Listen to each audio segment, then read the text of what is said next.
Igisa tayo ng sahog ng pakbet. Yan. Karne, kamatis, yan, sibuyas at bawang. Pakbet Ilocano tigas with bagoong.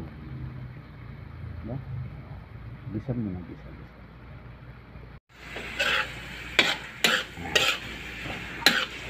Inigisa muna natin guys para masarap at may lasa. Ayan, no?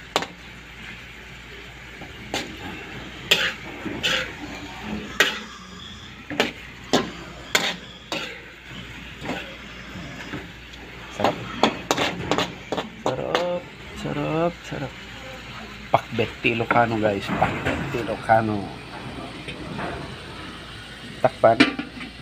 Ito yung mga gulay niya guys. Talong, palaya, okra. Ayan, okra. Talong. Nalinis na to guys. Binabad ko na lang sa tubig para malinis. Tapos kalabasa, ampalaya, sitaw,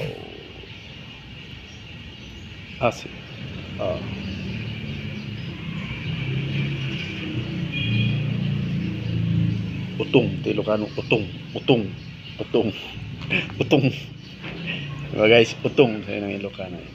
Tapos meron siyang kamote. Where is the kamote guys? Kamote. Yan. Kamote. Na-slice na yan guys, kamote. Yan. Yan. Malinis na yan guys. Sasawag na lang.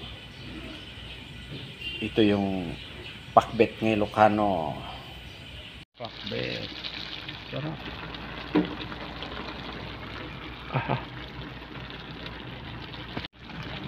Yan ang pakbet. Pakbet ng Ilocano. Yan, with bagong. Pakbet ng Ilocano. Sarap. Kain na tayo guys.